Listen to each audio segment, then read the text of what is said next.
and welcome to a new video. I hope that you're having an amazing day, and in today's video I'll be painting 4 simple bookmarks for beginners. Let's get into it. So this first one is a watermelon design, so I pre-wet the entire area with clean water. Then I grab my bright red, mine is called Scarlet, and I paint 2/3 of the bookmark red. This can be from the top or the bottom, whichever you'd like. Then I clean my brush and grab a light green. I left a gap of white and paint a short strip of light green. Underneath my green, I then add a dark green. So to prevent the red from mixing in with the green, sometimes because you have pre-wetted the page, sometimes the red will start shifting and the green will start shifting. So in order to make sure that you have that white gap, you can clean your brush, dry it, and then use your brush to soak up any paint that is within that white gap in between your red and your green. My light green turned out really muddy and uneven, so I later try and fix this a couple of times by layering yellow on top. So leaving this first layer to dry, and I move on to the next bookmark. So this is a falling layered leaves gradient design. So you can pick 4 colors you want within your gradient. So it can be from yellow to orange, then red to brown. In this one, I am using pink to purple to turquoise to dark blue. It doesn't have to be 4 colors. You can choose to have 3 if you want to make it more simple. So start by randomly painting your leaves in the order of your gradient colors, making sure they aren't overlapping, otherwise they'll end up bleeding into each other, like you'll see with my pink and turquoise leaves. If this does happen, don't worry, let it dry, and then you can paint the darker color of the 2 again directly on top. So for example, later on I paint the turquoise leaf again on top of the pink leaf once it had dried. This is the first layer, and then we repeat this again, layering more leaves on top. The next bookmark is a gradient sky with a silhouette of telephone poles on top. So starting with the gradient sky, I pre-wet the entire area with clean water. And then again, like the leaves bookmark, I chose 4 colors for my gradient. But since in this bookmark the colors will blend, I chose colors that were next to each other on the color wheel to avoid muddy colors. So I add my colors to each of their quarter segments. I wasn't so bothered about perfectly blending the colors, and you'll see that I paint the colors in an up and down stroke. Then I let this layer dry before adding a second layer of paint.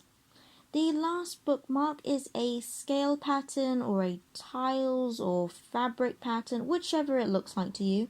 I wanted a repeating pattern that resembled scales, so I measured out boxes that were 1.5 centimeter by 1.5 centimeter, with each alternate row lining up with each other, and then the row in between them would have boxes lined up halfway with the boxes in the row above and below, so that you have that stacked bricks pattern.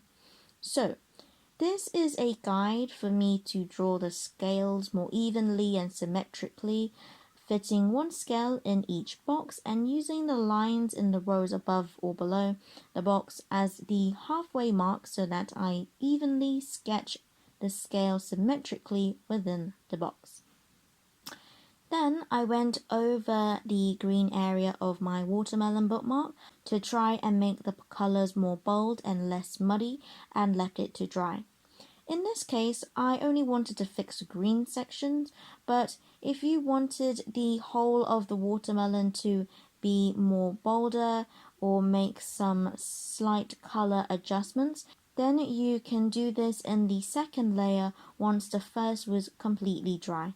Again, pre-wetting and adding more paint on top. Then I painted a second layer of leaves on top of the now dry leaves, again adding the colors within the section of the bookmark with the same colors. making sure to change the angle of the leaves when layering on top so that it has that random falling pattern. I also make sure to have the leaves more or less the same size so that it looks more consistent. Onto the second layer of the gradient sky. If you feel that you want your colors to be more bold, bright, and saturated, then you can add a second layer. This time I painted in the colors in a right to left motion with my brush after again pre-wetting the whole area with clean water. Going from left to right, back and forth, will allow the colors to blend more nicely with each other, although the wet surface should help as well. If you want the colors to blend more with each other, then lightly brush in between the colors, slowly in a left to right motion, but going a little up and down as you do so. But try not to overdo this, as you may damage your paper if you have got cheap watercolor paper. Just quickly before moving on, don't forget to like and subscribe for weekly Saturday watercolor painting and drawing tutorials. I would really appreciate it and would love for you to learn and create with me. Okay, back to the video. Then you can soak up any excess paint that you can see pooling up by cleaning and drying your brush and using your brush to soak up the excess paint. I still didn't like the green section of my watermelon, so I faffed with it again, but this is the last time, I promise. The next layer will be the seeds. I paint another layer for the falling leaves again, doing the same thing, but try not to overdo it with the leaves. I think I got a little carried away, and it got a little messy towards the bottom of the last layer. You can also make some leaves darker to add more contrast, as you can see that I did, and that is the leaves bookmark done. I went on to painting the scales, each scale at a time. For roughly half the scales, I painted with 2 colors per scale. So I would paint a scale with 1 color, then I would drop a few drops of paint of another color. So I painted a light wash, or I painted a light wash of 1 color, then I dropped a few colors of the same color, but this time it was with more paint, so it appeared darker, and then I would let them blend naturally themselves. The other scales I would simply paint with 1 color so that it would contrast with the other scales.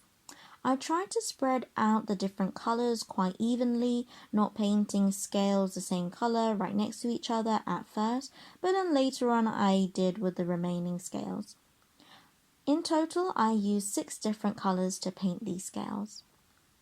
Right, we can finally finish the watermelon bookmark, and using my small brush pen, I drew in the seeds once the page was completely dry.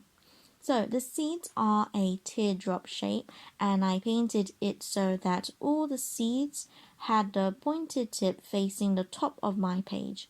And to suggest that triangle watermelon shape that it sometimes is sliced into, I painted the seeds so that they had the pointed tip facing the top of the page, but also slightly towards the center. So the seeds on the right side of the page are facing slightly left, the seeds on the left are facing to the right, and the seeds in the center are straight and upright. And that is the watermelon bookmark done. Then to finish the scales bookmark, you don't have to do this step, but I made the outline thicker by going over the outline with a 1mm black pen, and once I did that, I was done with this bookmark. For the last bookmark, you can choose to do a silhouette of anything, but to keep it simple, I chose to do telephone poles. I sketched it out with pencil first and drew 4 vertical lines, with each one getting a little shorter as it gets to the right. Then a little further down from the top of each line, I drew a horizontal line for each one. But again, each horizontal line is a little shorter as it goes to the right, as the telephone poles are getting further and further in the distance.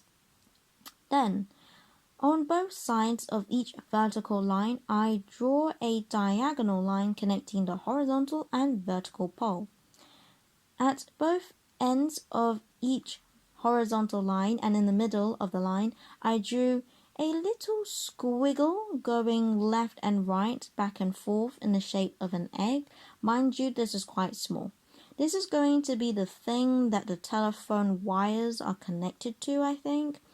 So now that each pole has 3 of these wire thingies, you can draw your wires connecting them to each pole, making sure that they line up with these wire thingies, as that is what they're attached to, like you can see with mine.